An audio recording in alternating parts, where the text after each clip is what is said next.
Hey guys, welcome back to another audio. Today, instead of making like a designated topic or talking about something that's trending right now, I wanted to give you a reminder.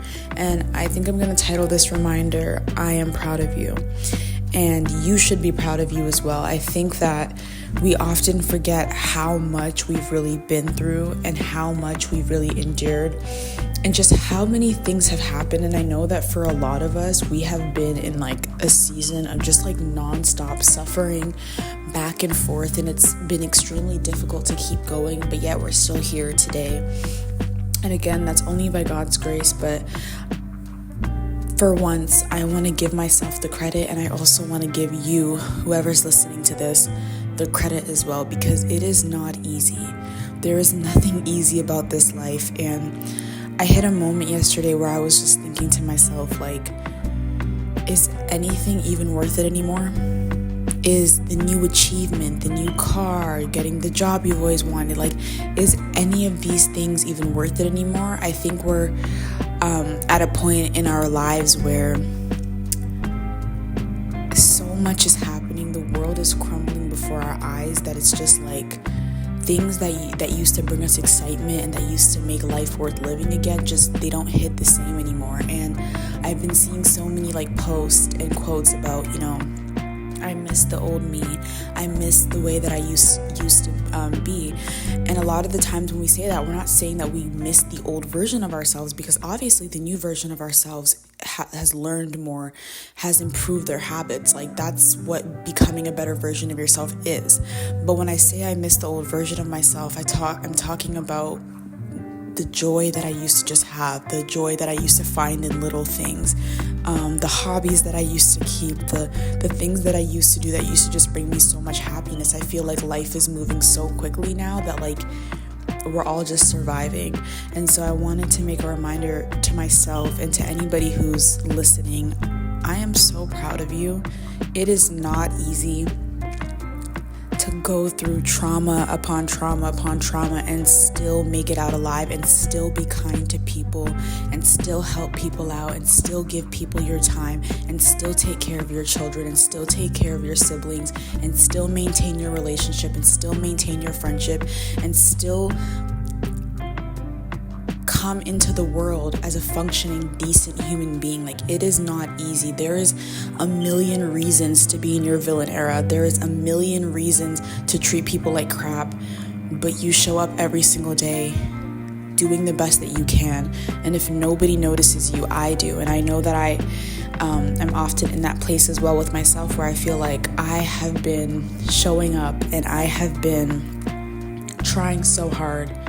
And sometimes I feel like, does anybody even notice this? Like, and I don't try hard for people to notice me, but it's just like, you'll be suffering so much and you'll realize when somebody you love is suffering, but when it comes to you suffering, nobody else realizes it. But I want to let you know that all you have in this world is you. No matter if you're getting into high school, graduating high school, getting into university, graduating university, at a job that you've been in for 5 years, starting your retirement plan, you have nobody else in this life but yourself. You have loved ones, you have friends, but when everything withers away, because the Bible does talk about how mother will abandon daughter, father will abandon son. Like, he talks about how people in your own household will turn against you, friends will betray you, right? And Jesus has gone through all of that, right? But at the end of the day, who do you still have? Who is in your mind?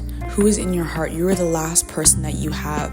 And so as hard as life is getting and as much tragedy as we're seeing, I encourage you, even if it's just once a day, to just look at yourself in the mirror. Or if you're not at that point yet, that's okay, because I know a lot of people say, look at yourself in the mirror, and a lot of us aren't at that point where we can face ourselves. But even just touch your own hand and say, I am proud of you. We don't give ourselves enough credit, and we live in a world that tells us, too much credit to yourself is selfishness and it's conceited and it's this and that. But at what point do we realize that we only have ourselves to love, and we cannot give somebody what we have not experienced, right? And so if you can't even tell yourself, I am proud of you, how are you going to tell your future children that you are proud of them? So So we need to start that love from within. But on days like this, where it's especially hard and where it feels like everything is just never gonna get better, and you don't want to settle, but you also just can't hope again. If there's any prayer that you say, if there's anything that you say, if there's any words that you can muster up, I just want you to say, I am proud of myself. I have done the best that I can with what I've been given. I have fallen short sometimes, but I forgive myself for the times that I didn't show up in the way that I should have shown up for myself. I forgive myself for showing up for other people more than I show up for myself. And you have to let it go. That's the thing with this world. You just have to keep going, because the clock does not stop for anybody. Time does not stop for anybody. Experiences, like, nothing stops for you. But if you need to be in that rut for a couple of days, if you need to get back to center for a couple of days, if you need to just distance yourself from the rest of society and return and regenerate your soul, then do what you need to do to get back to yourself. So thank you for listening. And again, just be proud of yourself. I know there's so many things you still want to accomplish. I know there are so many things that you wish you could have done. I know there are so many things. And you will get them done, because, guys, everything always ends up being better. Like, everything always ends up being okay. And we know that. So for now, just give yourself the grace that you need.